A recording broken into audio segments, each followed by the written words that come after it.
Hey, everybody, welcome to another episode of Behind the Curtain. I'm your host, Lauren Shippey, and I'm so excited to have my friend Rachel McCord here today. Rachel, welcome to the show. Oh my goodness, Lauren, thank you so much for having me on the show. You're amazing. I've known you for a while and loved you forever. So it's really special to get to come on your show. Hi, everybody. Rachel is just a firecracker, so I can't wait for her to share her energy with you and her knowledge and some of the things she's working on. But most importantly, your heart, Rachel, is really what drew me to you. And so, can you just start by sharing a little bit about your story and the journey that you've been through these last few years in particular? Yes, absolutely. So, back if I guess it's been about a year and a half now, I was kind of at the peak of my career. I'd started working when I was 13 years old, grew up in trailer parks in Georgia, so overcame a lot of trauma and drama, as I like to say. And Trauma, then trauma. had started working very young and climbing the ladder that is infinite. It continues to grow no matter how far you go. You're always trying to do more and more and more.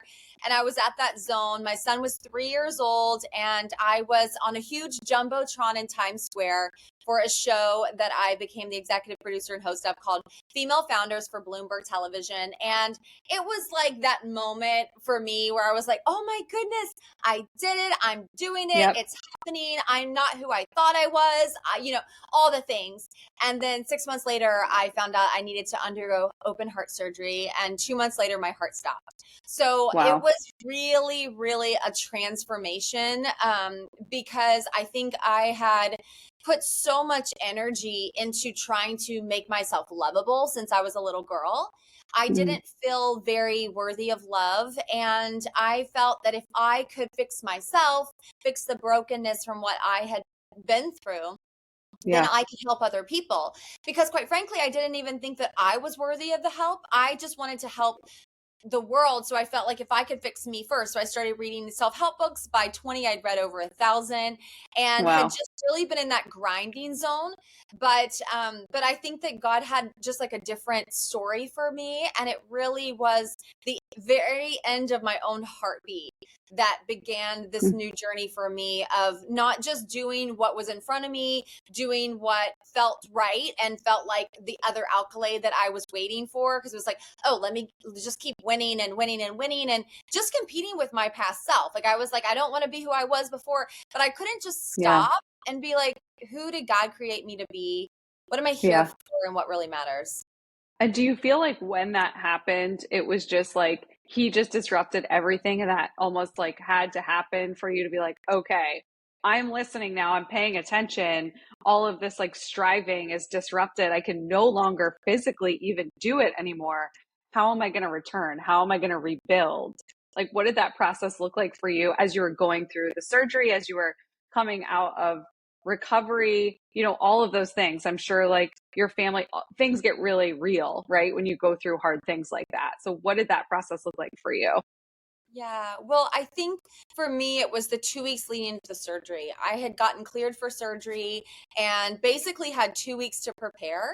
And in those 2 weeks, I became so aware of every heartbeat around me. I would be in crowded Mm, rooms and look around and just think, wow, there's so many heartbeats in here. And nobody's yeah. really thinking about that. It was this level of gratitude for the beating of my heart, the beating of people's hearts that just really kind of shook me. I didn't know I was going to survive the surgery. I was definitely more in the high risk. So I was doing a Wow. lot of things that were medically advised for me, supplements to take, things to do to prepare, because the real concern is having a stroke. 1 out of 5 people who have open heart surgery, they don't survive the way the surgery I was undergoing. So it Wow. was just really shocking. I think as a mom, that morning waking up and crawling into the little tent where my 3-year-old son was sleeping and kissing him on the face and saying, I'll see you on the other side, bud, and getting in the Yeah. car. And I felt very much like I was between a rock and a hard place because, according to doctors, I was marching towards heart failure and they didn't want me to go into the summer without having the surgery. So Okay. March 14th. And I didn't feel like I had an option because I really asked myself and I thought on it, like, could I just not do this surgery? I don't really want to take on this risk. Yeah. I don't have to. And when it became apparent to me that it was something that was required, as medical terms, is stat, needed right away, and all the things, it just, for me, I was like, okay, so I don't really have an option of not doing it, but I don't know what's going to happen. So I have 2 weeks basically in this life that I know, because we take it for granted, right? We don't think about, Yeah. you kind of have in your mind, you're going to live like 80, 90, 100 years, whatever. Like, you don't really think about the fact that early on in your life, you could face something like this and everything change. And I remember being in that car after kissing Jude and, driving to the hospital and just worshiping, playing worship music, which is basically like praise music, and just saying, this is how I fight my battles, and understanding that historically in scripture, the people who went ahead in the fight were from the tribe of Judah, because Judah means praise. So when you praise, God inhabits the praises of his people. So for me, I was really in this zone of like, I don't know if you've ever been there, but like, if you feel like your whole life is falling apart, I think, really have to look around and believe and have faith that Yes. one is holding. You have to have Yes. that faith. It's so true. Without Yeah. it, what are you going to do? And so I think that was really that season for me of just having faith that God would work all things together for good. That meant that even if I didn't survive the surgery, God was going to work it for good for my son. God would work it for good for my husband. And I had to not only trust God, which I think a lot of us can say, oh yeah, I trust God, but I had to trust his plan. Like, why did he not supernaturally heal me? My best friend can heal supernaturally, and I'm fully aware of that. So why, like, I prayed over miracles, I've seen miracles, I've witnessed them. So I'm like, why not me? But what I thought was going to be kind of the end of a journey for me actually became the beginning of my future, because, I prayed during recovery, and I had to learn how to walk again. I mean, I was in ICU days.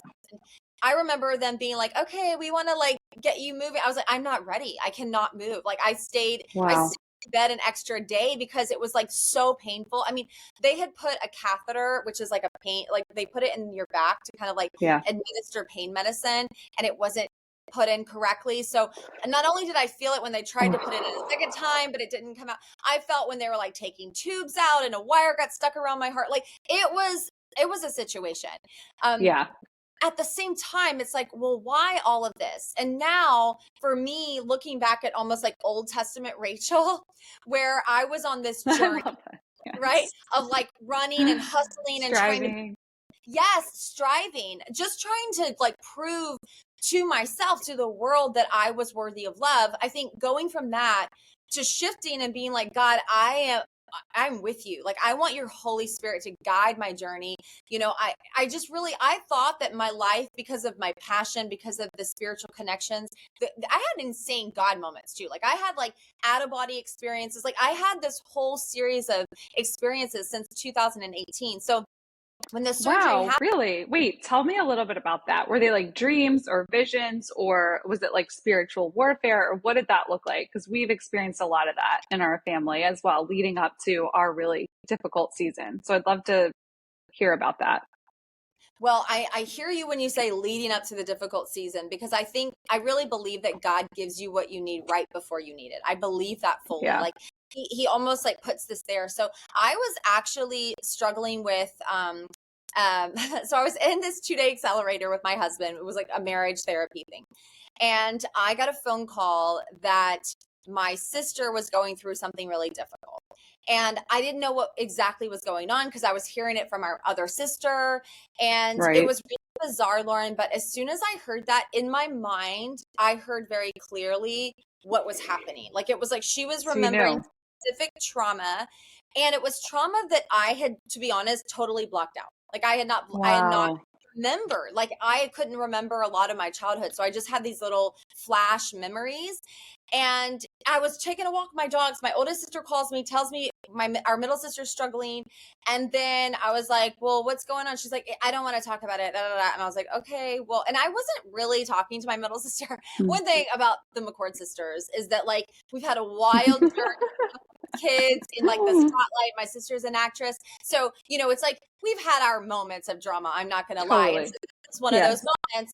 But then I heard the next day that my mom had flown in from Georgia to be with my sister in LA. So I was like, okay, that's very unusual for my like independent Yeah. little sister. So that was unusual. And then, but I had already had this knowing that literally was like a voice in my head that didn't make It's a sense. knowing. A Mm. knowing. So I went into our therapy session. It was our first time with this new therapist, and she does these like marriage accelerators. Amazing woman, by the way, Trisha Cunningham. I cannot Wow. advocate Trisha. more. She's amazing. Restorative counseling. She operates out of like Palm Springs, like Quinta area. So I Love sit it. down with her and she's like, okay, tell me about your childhood. And then she gets to me. I'm like, and I was like, well, all of this we know for sure.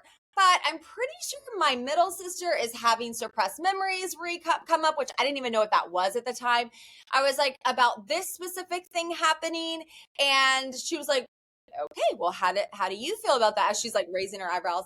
And I'm like, I mean, there's been enough, like a petri dish of drama. We don't need anything else. I'm not collecting more conflict. So, Hmm. bless her, whatever. I don't need to go into all that. That's not for me, right? This is day Yeah. one, Yeah. 2-day accelerator. Well, we go through the whole day. We go home. I wake up the next morning and I'm like, I'm going to call my mom because I was like, let me just see how my sister's doing. She's there with her. So I talked to my sister and she right on that call through like sobs tells me what I had heard in my mind 2 days earlier. Wow. So just confirmation, just complete confirmation that you heard exactly I correctly. heard exactly correctly. So, and this was the beginning of things kind of being prophetic and spiritual for me, to be honest. I had not really known Yeah. anything in that world. It was very unusual for me. So I just said to her what I would say to someone, like if I really like, if I had prepped myself, because I wasn't, if she had told me this Right. and I hadn't heard this in my mind, I probably would have had a different reaction like my oldest sister did. But I just said, I know, baby girl, I'm so sorry. I love you. I know, I understand. And it was Wow. a total different posture. So of course, Yes. the relationship is mended instantly, right? I So go good. into day 2 of our marriage therapy, and on the way, my husband gets this whole work issue come up. He runs an agency called Viral Brand. We do influencer and celebrity marketing. So he was running a Yes. campaign, and they really needed him involved. So we're like sitting down for the therapy, and he's like on his like thumb going rapid. Amazing. And I'm kind of like, do you see what our problem? No, I'm just kidding. Here it is, right here. There it I'm is. fine. Yeah, It's all exhibit here. A. So anyway, Trisha's kind of taking it all in and she's like, well, what would you like to do? And I said, to be honest, I like Ricky to be able to deal with what he's dealing with. And I would like to, go back 2 seconds. I heard from her because my sister had now told me she was undergoing EMDR, which is basically this treatment that's designed to activate both sides of your brain because the conscious side of your brain, like kind of the technical side, will shut you out. I'm sorry. Well, the emotional side of your brain will shut you out of a difficult memory if it feels Yeah. like you're not able to process it, that it's too Yep. much. So what was happening was if you were just going through traditional therapy, your brain was like, no thanks. But if you activate both sides of your brain, your logical brain just continues to like provide data and information. So your emotional brain doesn't really have the ability to cut off. So they'll do tapping on either side of your body. They'll do rapid eye movement, which is where the EMDR comes from. They can also do buzzers in your hands to activate. So I mentioned that my sister's doing this. The therapist says, I do that. Oh, What are you talking what? about? My first time with this woman happens to be these two. Unbelievable. Unbelievable. My husband has this work crisis, needs to be pulled out. Right. This woman, This so is I for you. this is for That's for me. you. So I tell her, Mhm. I was like, to be honest, I just like to do EMDR with you and just see what comes out. Now, remember, the day before I was like, no, thank you. Amazing. Right. Totally shifted around. Unbelievable. So I went out and she had a Bible in her office. So she wanted me to go out. She wanted to talk to my husband for just a few minutes and then she was going to come back. She was going to invite me Okay. back. So I go out, I open the Bible, I open it up and I read everything that's been in darkness will be brought to light. Oh, Can you even? I mean, does so that good. not just Nope. You can't make it up. I always say that. You can't make it up. So I go back in the room. I'm freaked out. Okay. So I turn on all my praise Jesus music. I'm like, Lord, presence come down. Right. And we start doing it. And at first, the overachiever Rachel McCord girl that I am was kind of getting frustrated because all I was seeing was black. I was like, she's telling me what to do. She's doing the tapping. Interesting. Nothing's Yeah. coming. And then I just see this little light on the right-hand side in my mind as my eyes are closed. I see this light appear and I see Jesus. And then I see me as a little Wow. girl and I see him reach out his hand, take my hand and walk me around. And as the light starts to expand, I realize we're on the corner of this house where a lot of the trauma that we had been through had occurred. Wow. You were And going back it, together. yes, it began as Mm. these like flashes of just little things. And I'm just telling Trisha what I'm experiencing. And then it starts to, some of it was abstract, just like a picture that confirmed something, which was almost like it felt to me like God was giving me this safe space to really process this pretty big revelation that I had Yeah. survived. And what was really weird is when the memories started to come in together, very like cohesive and clear, and like, oh, we were playing tag and then this happened and then I went here and then, oh, that happened.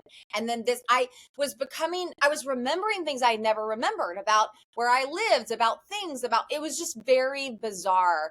And then after all of this, so I had kind of an abstract experience. Then I had a very like almost like you're watching a movie of your life, but everything feels Yeah. familiar and everything Wow. connects, everything makes sense. And me being like a data processor, in the many weeks and sessions that I did with Trisha thereafter, I would write down details and then I would call my mom and be like, Mom, did we have, like, what color was our car that we had? Right. And what size Yes. car did that door open? Like I was almost So, like investigating my own stories to make sure that what I was remembering were truly what I thought they were. yes. And so all of this is coming through, all of this is happening. And I think what was the most surreal was after a lot of the memories happened, I had a vision, and I'm still telling Trisha that I was in this room. So early in the memory, in the like kind of vision portion, I saw myself falling down a well, like a big, like a, you think like a well where you dig out water. Yeah. Yeah. And I didn't know what it would mean when I first said it to her. Like, so I would tell her something that I was seeing, and then it would be like, oh, that means this. Do you know what I'm saying? So it was almost like I was Yep. like getting visions and then getting clarity. If it was Yes. an actual memory, if it was an actual memory, Yep. obviously it was different. But I said, oh, I'm falling backwards down this well. I'm like, oh, that's when I fell into the deep depression. So when I was a child at 12 years old, the reason Wow. all these self-help books was Yep. because I was extremely depressed. I would lay in my bed, I would watch the clock go by and just watch time go by, just Mm. one second, minute after another.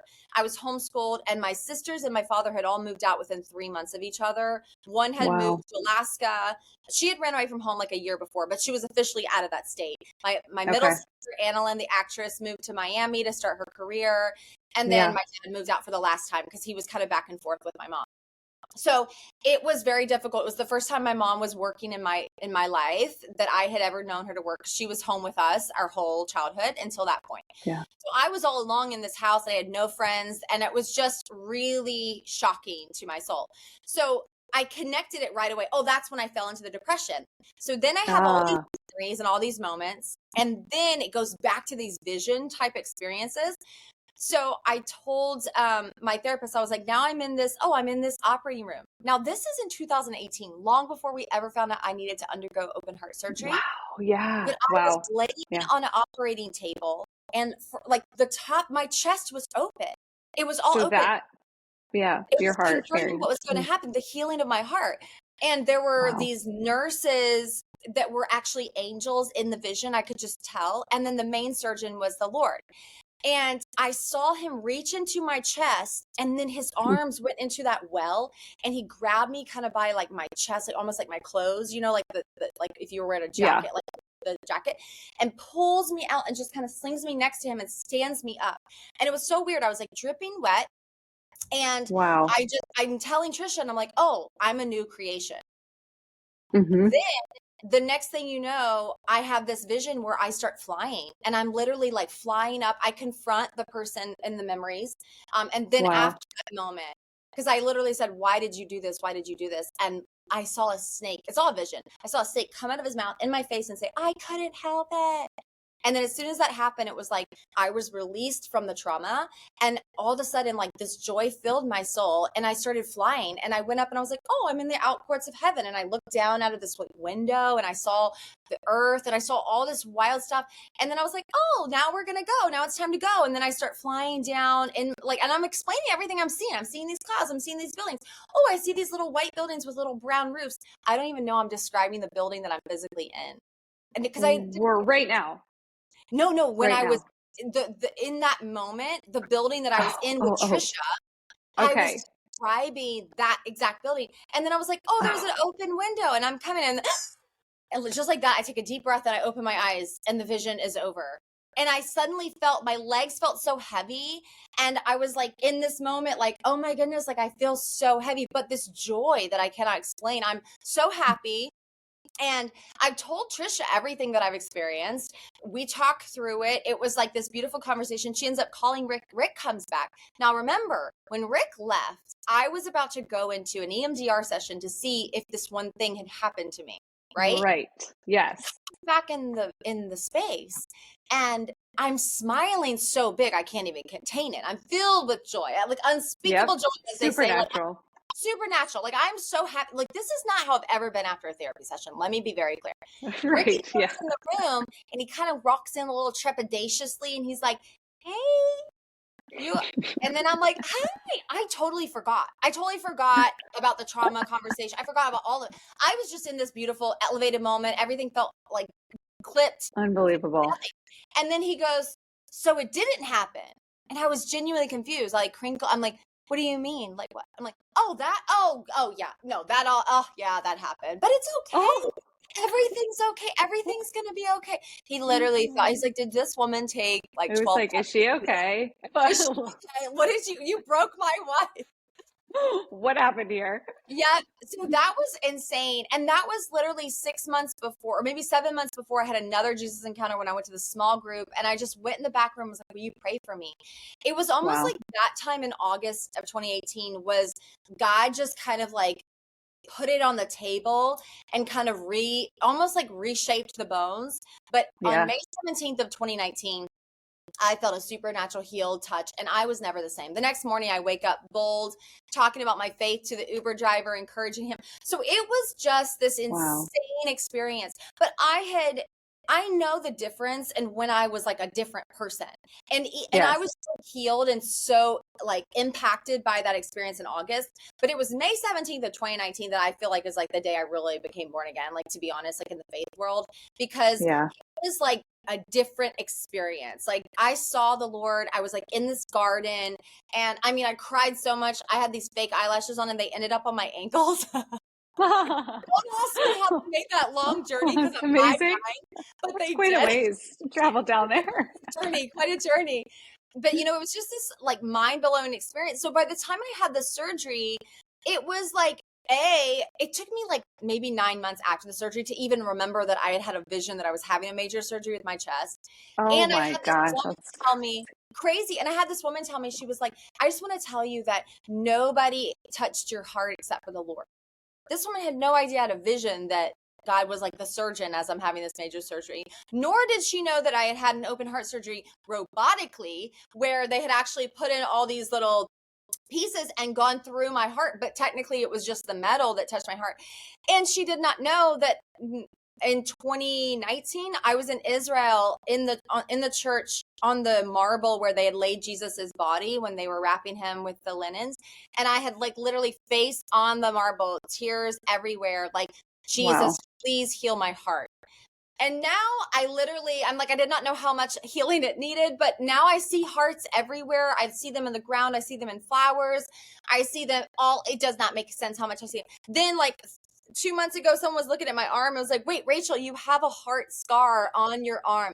It's beyond, you guys. Like the story, no one can convince me God is real. So I found this crazy bold faith And along the way, now the Old Testament Rachel doing everything for trying to prove love. Now I live from abundant joy, a lot abundant love. Yeah. And I'm helping other people share their stories of impact. And we've built this whole media network where in my studio where I'm at right now, we film shows, we distribute them on incredible platforms like Roku, Samsung, Amazon Prime, all these things. And it's all centered around sharing a message of hope and inspiration in the world.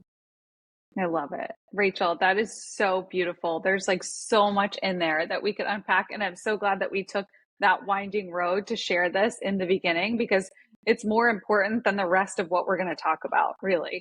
Like, we're going to talk about things behind the curtain, like going first and how am I going to do this and all those things. But this is the foundation. I just feel like everything that, our family has been on a similar track. And I just shared this on a podcast last week, and the timeline is really similar to 2017, 2018. Started, I just call it like seeing the unseen.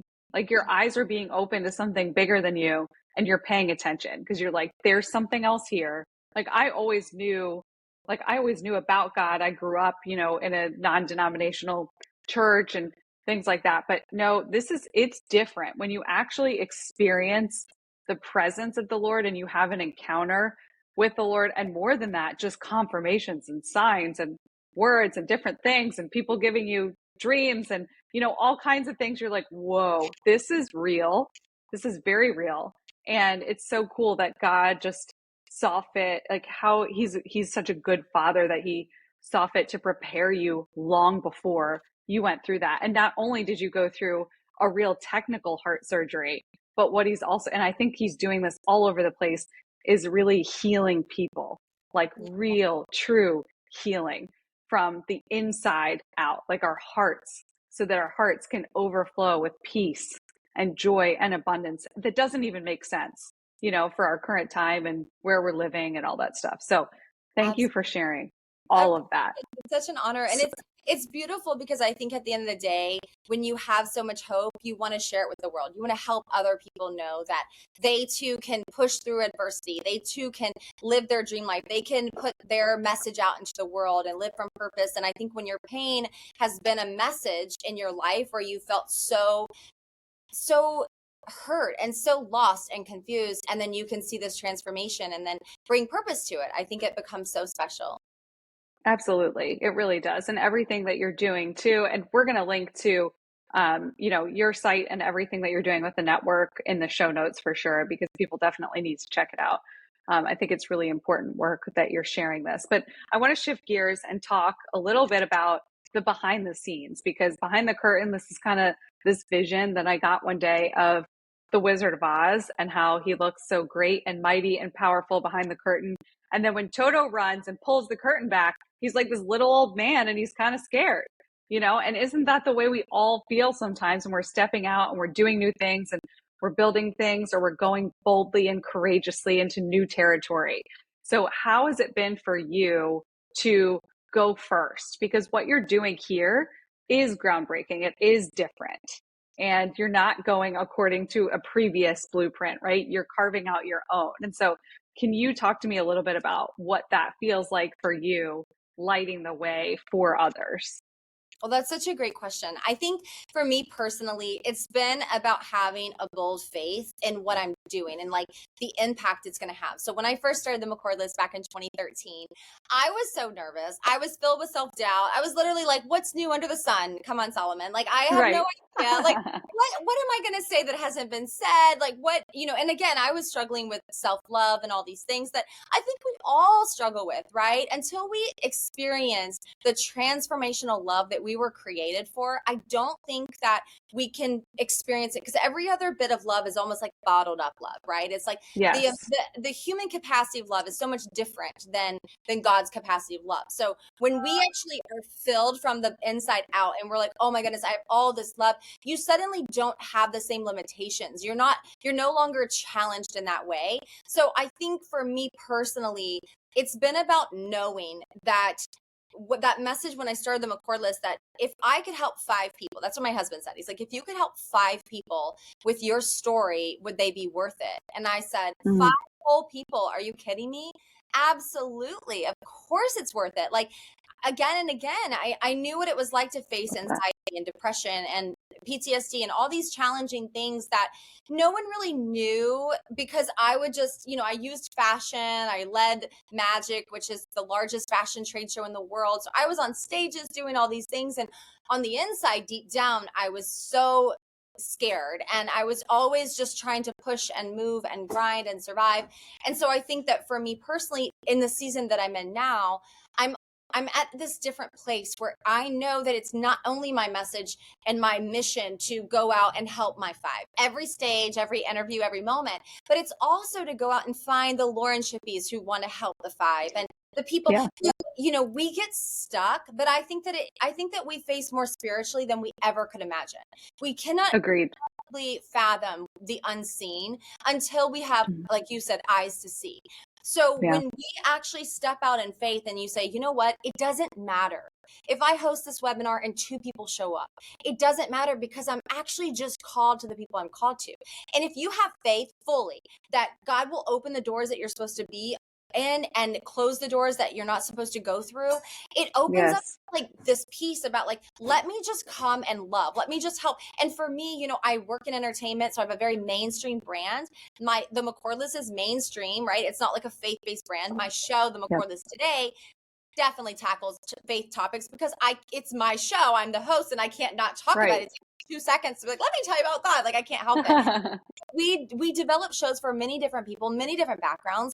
And I think part of that is about me being able to be a light in the dark spaces. Like when Jesus got on the dirt, picked up the stone and said, he who was without sin cast the first stone, to this woman who's a prostitute who, according to law, should have been stoned to death. And it's a law that they were attributing to God. So here is God in flesh, Emmanuel, God with us, in the dirt with us, in the mess, saying, where are your accusers? Nor do I condemn you. Go and sin no more. So I feel like, we live in a world where it's very divisive. Whenever date this podcast is released, you can look at the news of that day and probably see so much sadness and negativity and pain and heartbreak. But what does it look like if we stop sitting on different sides of the mat and we get in the dirt? We get in the dirt, human beings, and we say, I see a person who's hungry. I don't care where you're from. I don't care where you're going. I don't care what you do or you don't do. I don't care what you're going to choose to do after this. I want to feed you. Are you hungry? Here's a person who's thirsty. Here's a person lost. Here's a person who needs to feel loved. Isn't that the journey of being a Christian, Christ-like? Isn't it about holding in your heart and in your soul all the love from God that does not fit inside of you? I think it's so beautiful. God said, what's the most important commandment? That you love the Lord your God with all your heart, with all your mind, with all your soul and your strength, and love your neighbor as yourself. So how would he give us a command that's impossible? There were all these laws that none of us could uphold. That's why it's not by works, least we boast. So why did God give us that command? Well, I think that when you actually love the Lord your God with all your heart, with all your mind, with all your soul, you abide in him. He floods you so much with love. It's impossible not to do what happened to me the day after I had that encounter. And I got into an Uber and I'm instantly talking about God. That wasn't in Rachel's strength. That was out of an overflow of a tank that's overflowing with love, overflowing with hope and peace, and feeling like, oh my goodness, here I am in this moment. And I don't have any other choice except to share it with you. That's what I feel like evangelism needs to be and is. We do not change because someone judged us better than the last person. We don't change because somebody debated us into transformation. It's not my job to judge you. It's not my job to change you or to invite you into a similar thinking of me. It is my job to love you. And if we as a world all say, let's just go love people. If you have a platform, go love people on it. I personally, because families and entertainment, I have a large platform with influential people who have massive platforms. So what am I trying to do? I'm trying to get messages of love on all those platforms by any person who's committed to share a message of love. That is what we're invited to do. God has never called me up and said, Rach, I need some help in the judgment zone. That's right. He doesn't need our help. I'm really busy. I need you to take the ball. He's never said that. that's not my role. My role is to Yeah. love you where you're at and just meet you there and hold space for you and know that you're a human and I'm a human. I pray for the people who are in government. I pray for the people in my Yeah. community. I especially pray for the people who use their mini microphones to share judgment and hatred and all these different messages. It's like there is no one can get out of this unscathed. That's the reality. Yeah. We are Yeah. imperfect Yeah. people. The moment humans are involved, there's a mess. So there's church hurt because churches are filled with imperfect people. There is work Yep. hurt because companies are filled with imperfect people. But when we have grace and just acknowledge that we're all doing the best we can with what we have, and if we open our minds to a revelation, to a transformation, and actually be willing to say, you know what? I messed this one up. I missed the ball. I'm sorry. Say it to your kids, say it to your friends, say it to your employees. Yep. You don't have to be the leader who's perfect. You have to be the leader who's well led. Yes, I love that. So good. That was fire. So going first, it just reminds me of exactly what you just said, alignment. Alignment and heart posture. Those two things have been on my mind so much. And I love also that you just talked about like not being perfect. Like it's not like you've got to have it all figured out to go first and to like lead well. You just have to have alignment. Am I in alignment with him? And am I going to overflow what he represents? Because they're all good things. What he represents are good things. And so we can't go wrong in that category if we do that, right? So Yes. that's so good. Be willing to just show up. Be willing to show up for the webinar that no one showed up for. Be willing to host the event no one came to. Be willing to say, you know what? It's not my job to do it all right. I don't have to have it all together. I think so many of us need to start before we're ready, right? Pretty much all of my show hosts, we do a new show with them and it's like 2 months to get them comfortable in the studio. And I just want to be like, hey, I love you. I see you. Come on. Your message matters. That's really what the message. That's what we're doing. I do weekly coaching on Wednesdays with my whole community. I know you've come to that. So good. Yes. It's really about that, right? It's really about just knocking on the walls of someone's heart and inviting them to have what I had, but not the same way, an open heart. Right. Open up your heart to be utilized, to be a voice of love. And I say that to anyone who has that call, because I believe that whatever you believe, I know I have strong beliefs. I have strong faith. I'm that girl who's just seen miracles and always waiting around like, what are we going to do next? I'm excited. You know? I don't believe that everybody is like me, and they shouldn't be, right? That's the beauty of this world. But I think wherever you are, if you're on a journey of seeking truth, you will find it. You will find it and it will be beautiful. And so if you're on your journey, share your journey with others.